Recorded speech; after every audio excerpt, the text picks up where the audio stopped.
Good morning. Last લેક્ચરમાં આપણે nuclear reactor વિશે બેઝિક માહિતી મેળવી. અંદર શું પ્રક્રિયાઓ થાય, એના કેલ્ક્યુલેશન્સ કેવી રીતે થાય, અંદર ઉર્જા કેવી રીતે ઉત્પન્ન થાય, આ બધી ડિટેલમાં ડિસ્કશન જોઈ.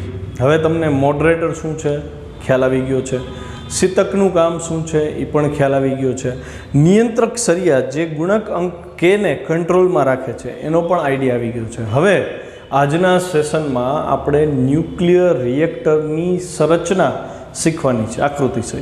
ચલો ક્વેશ્ચન જો. ક્વેશ્ચન છે 30.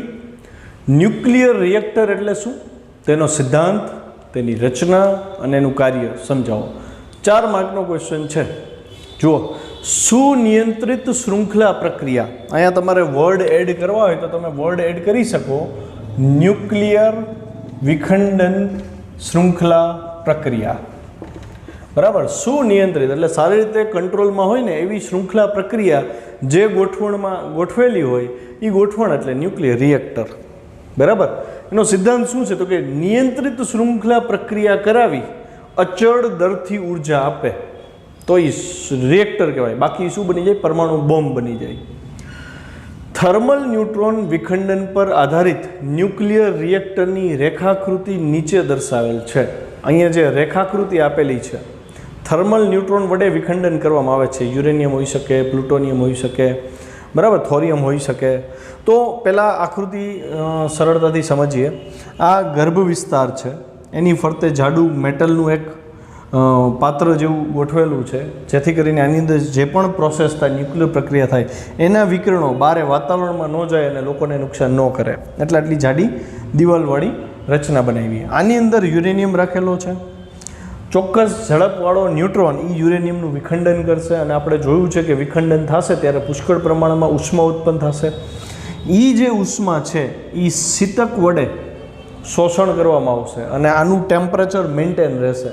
આના ટેમ્પરેચરને એક્સિડ લેવલ ઉપર નહીં જવા દે, વધવા નહીં દે.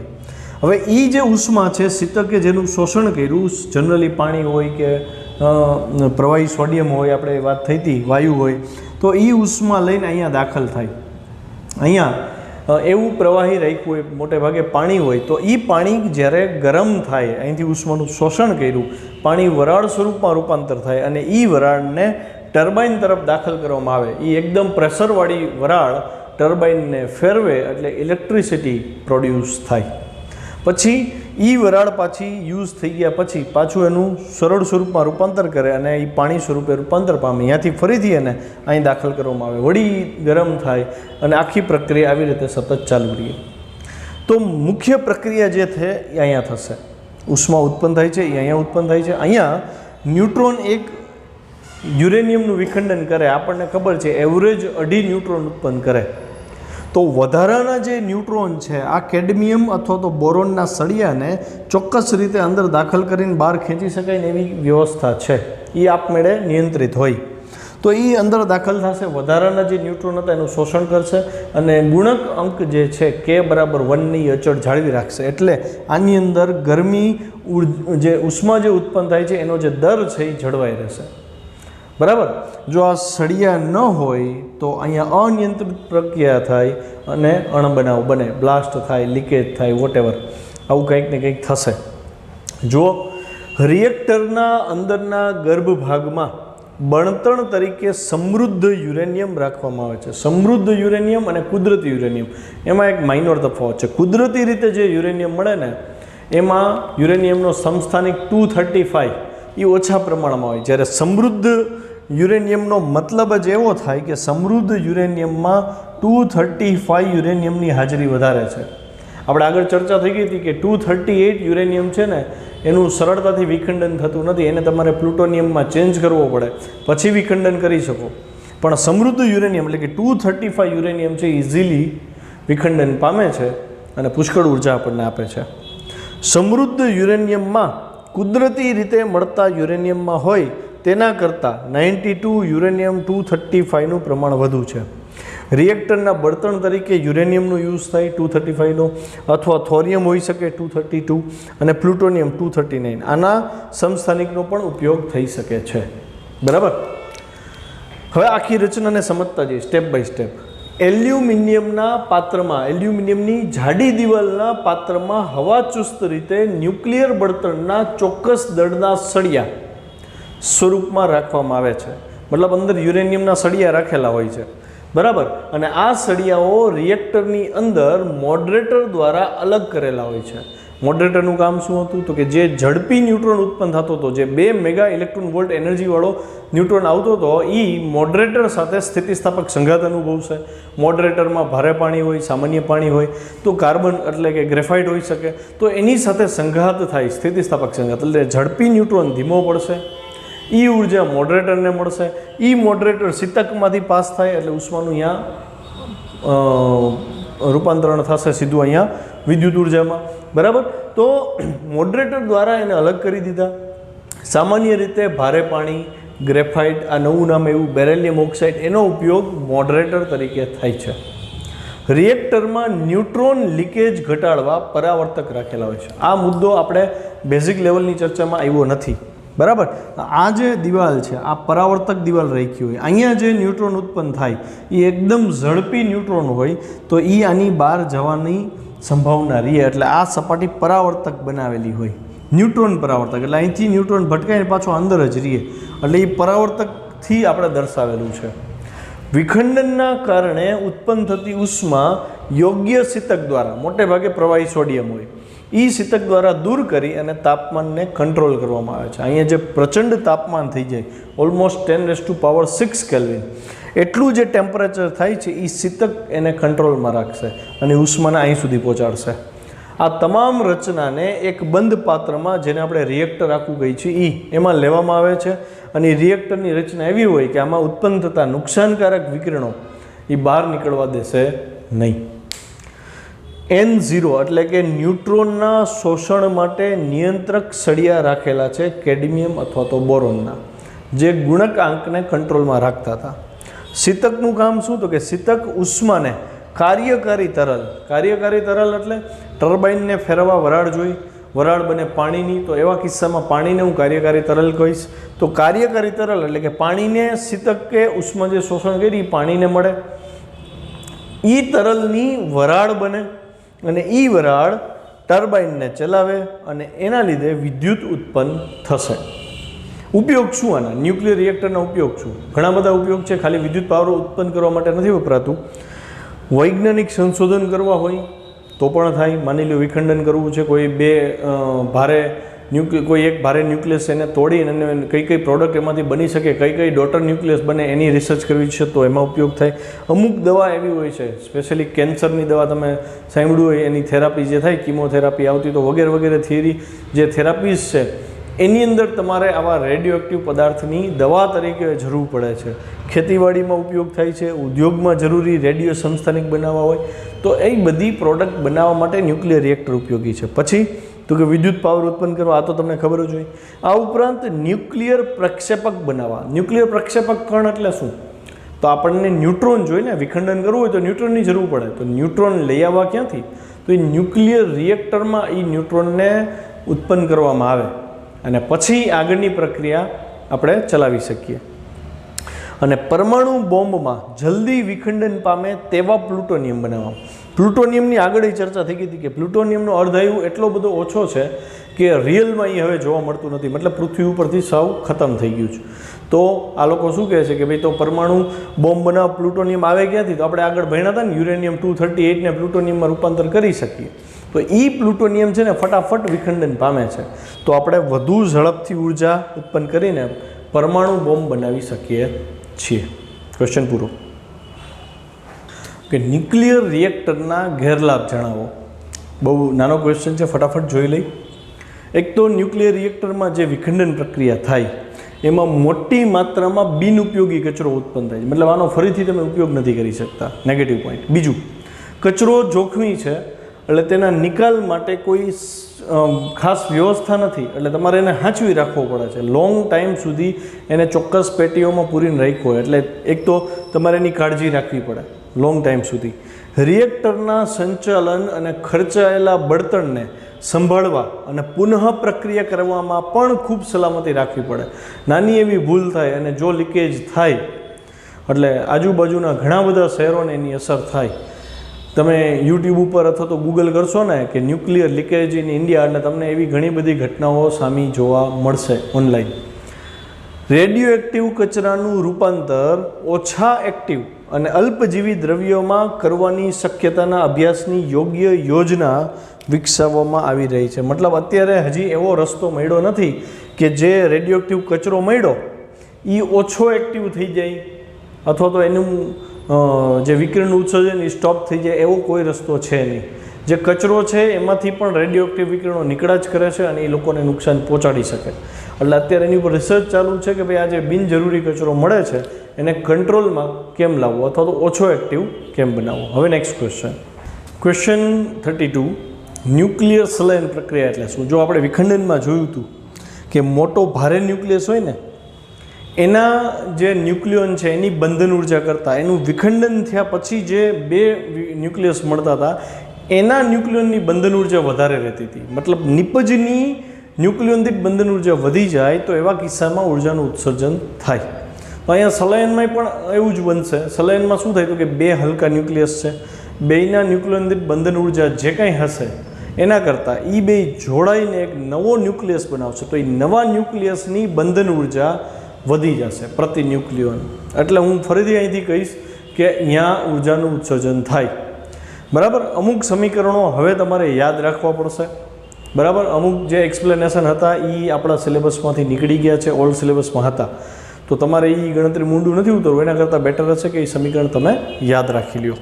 જો ન્યુક્લિયર સંલયન એટલે શું, તેના ન્યુક્લિયર સમીકરણો ઉદાહરણ આપીને સમજાવો અને તાપ ન્યુક્લિયર સંલયનની વ્યાખ્યા આપો. સ્પેશિયલી આ અગત્યનું છે, તાપ ન્યુક્લિયર સંલયન, આની વ્યાખ્યા તમારે આપવાની છે. બરાબર. જુઓ ધ્યાનથી. જ્યારે બે હલકા ન્યુક્લિયસ ભેગા થાય અને એક ભારે ન્યુક્લિયસ બનાવે ત્યારે ઉર્જા મુક્ત થાય છે. આ ઘટનાને તાપ ન્યુક્લિયર સંલયન કહે છે. તાપ વર્ડ શું કામ આવ્યો ને એની ચર્ચા છેલ્લે કરશી. પણ બે હલકા ન્યુક્લિયસ ભેગા થઈ નવો ન્યુક્લિયસ બનાવે એ પ્રક્રિયા એટલે ન્યુક્લિયર સંલયન. અને તાપ ન્યુક્લિયર સંલયન છે એટલે અહીંયા તાપમાન કંઈક ભાગ ભજવે છે.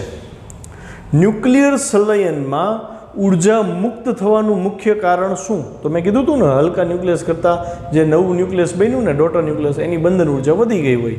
જો કે ભારે ન્યુક્લિયસમાં ન્યુક્લિયોન દીઠ બંધન ઉર્જા વધુ છે તો જ ઉર્જા ઉત્સર્જન થાય, બાકી દેવી પડે.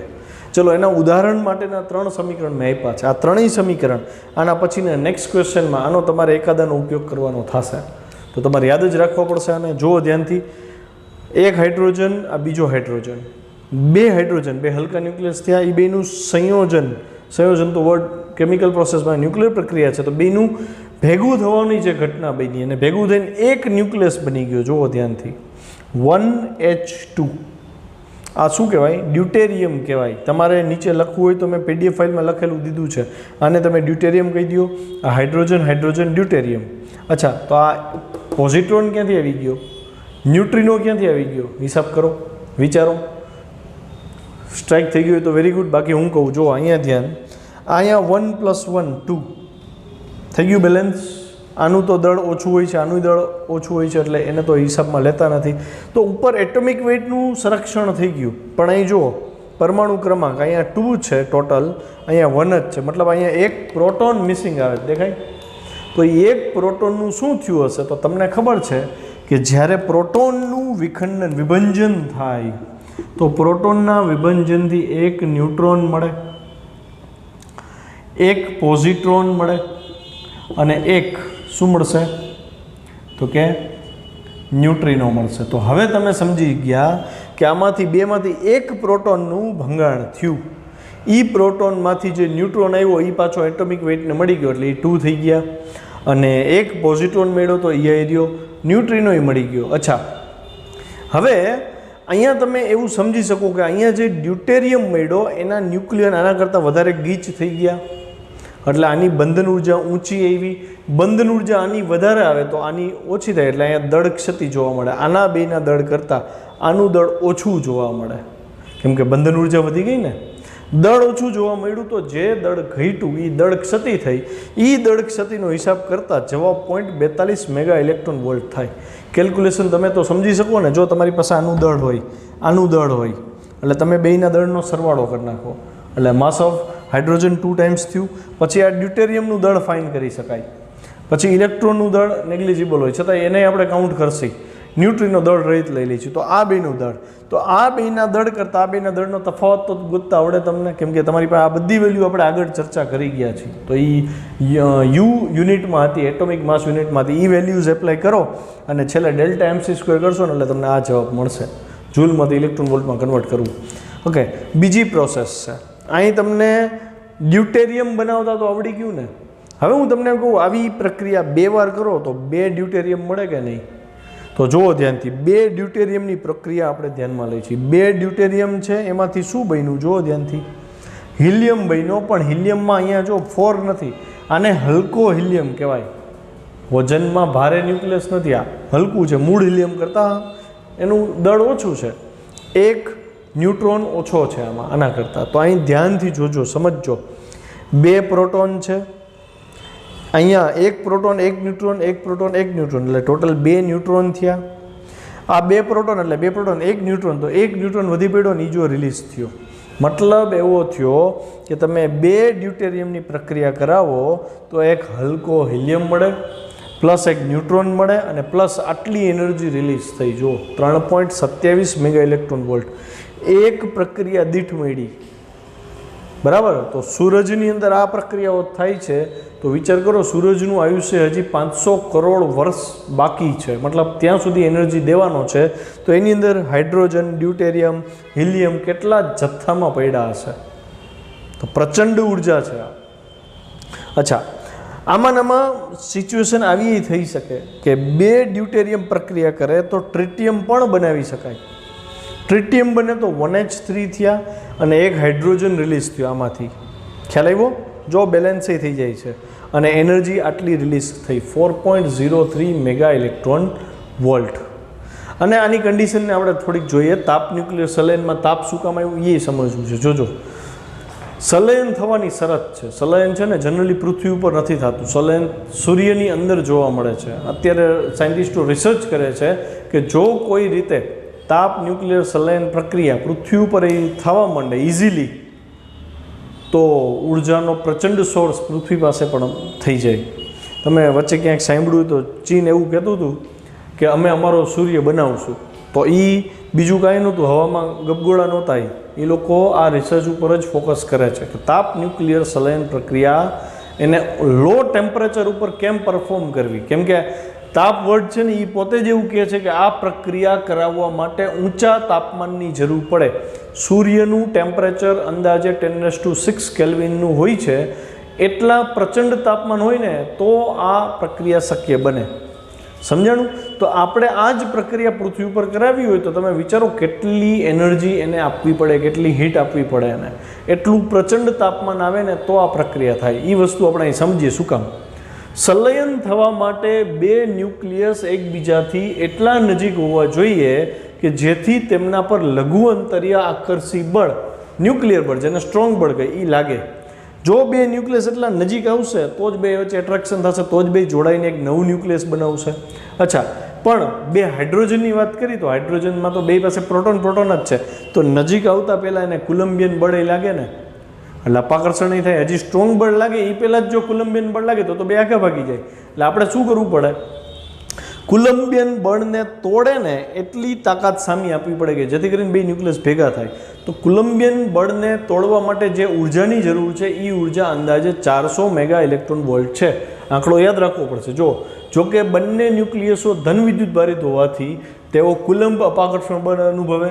આ બળને તોડવું હોય તો 2 હાઇડ્રોજન વાયુમાં રહેલ 2 પ્રોટોનને જરૂરી સરેરાશ ઉર્જા 400 કિલો ઇલેક્ટ્રોન વોલ્ટ દેવી પડે. કેમ?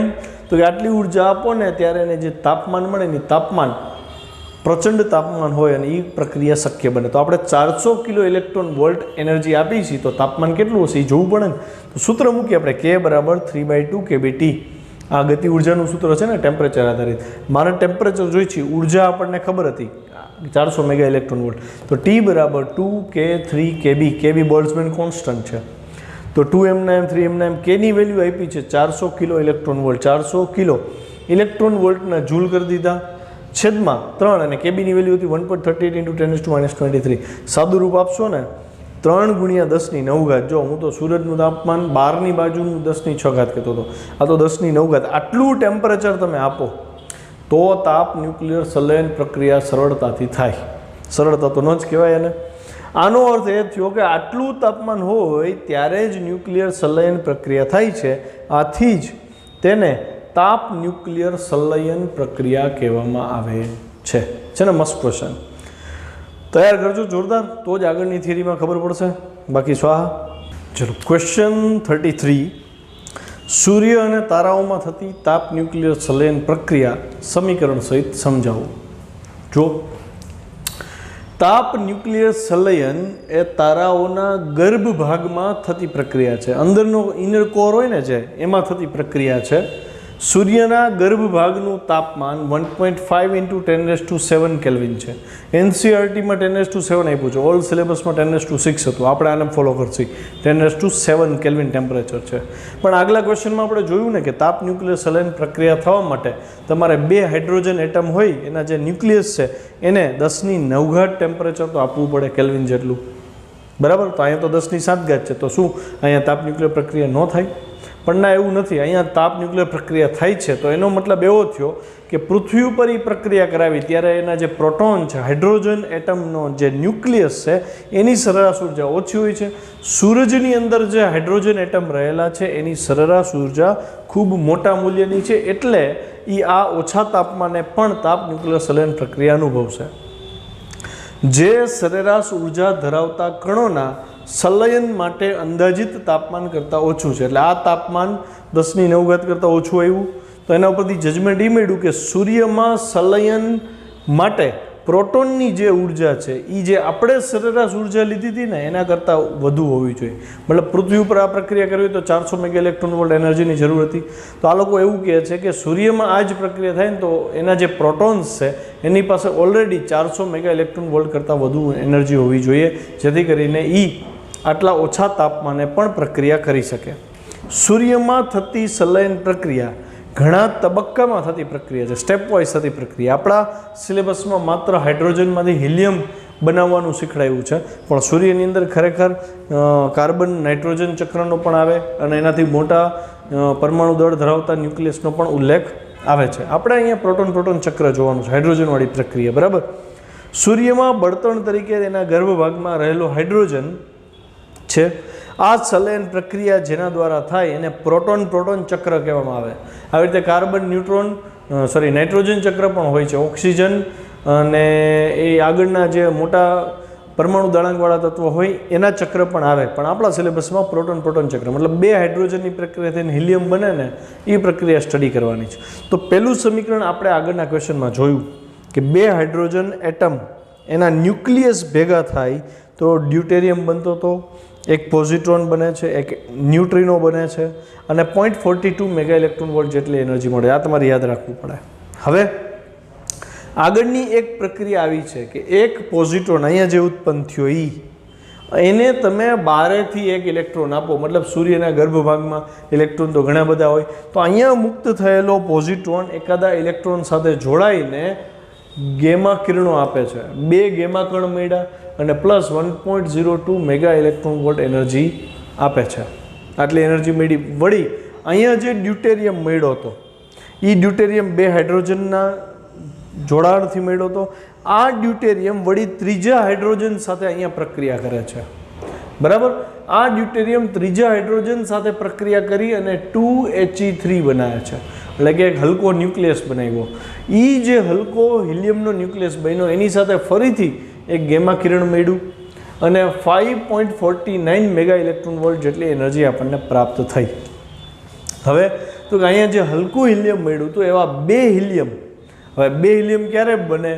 તો કે આ હિલિયમ મેળવવા માટે ટોટલ આપણે 3 પ્રક્રિયામાંથી પાસ થઈએ. એક આ, બીજી આ પ્રક્રિયા થઈ અને ત્રીજી આ પ્રક્રિયા થઈ. 3 પ્રક્રિયા થઈ ને ત્યારે એકવાર હિલિયમ બન્યું 2He3. તો આ ઉપરની 3 પ્રક્રિયા 2 વાર કરી તો 2 વાર હલકો હિલિયમ આપણને મળે, બરાબર, લાઇટ હિલિયમ મળ્યો. તો એ 2 લાઇટ હિલિયમ જોતા હોય મારે તો ઉપરની પ્રક્રિયા મારે 2 વાર કરવી પડે. એટલે આપણને 2 હિલિયમ મળ્યા અને એ 2 હિલિયમ ભેગા થઈને એક પરફેક્ટ હિલિયમ 2He4 આપણને મળ્યો.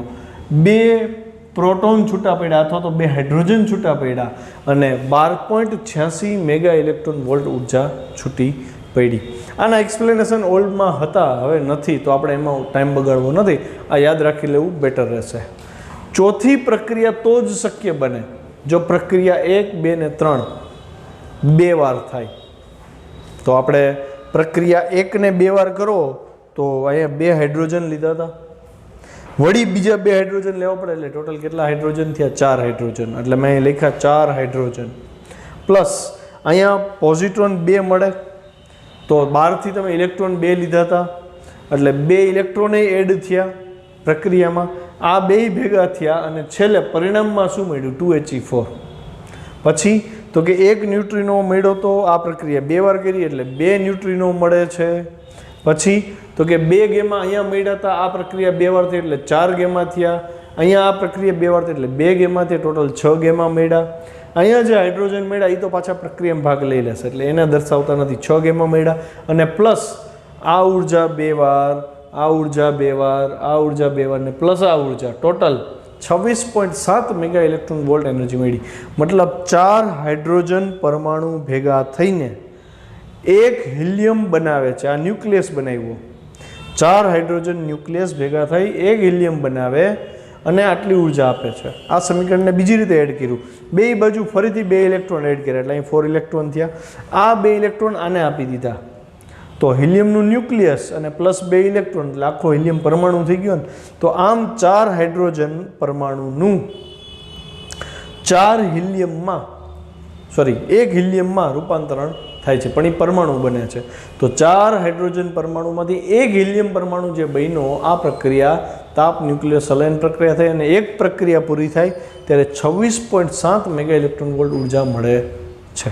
હજી જવાબ આગળ છે પણ એ તમારે PDF ફાઇલમાંથી લખવાનું છે. આટલું વર્ણન તમારે PDF ફાઇલમાંથી લખવાને બદલે બોર્ડમાંથી લખી લેજો, તમારા માટે વધારે સારું રહેશે.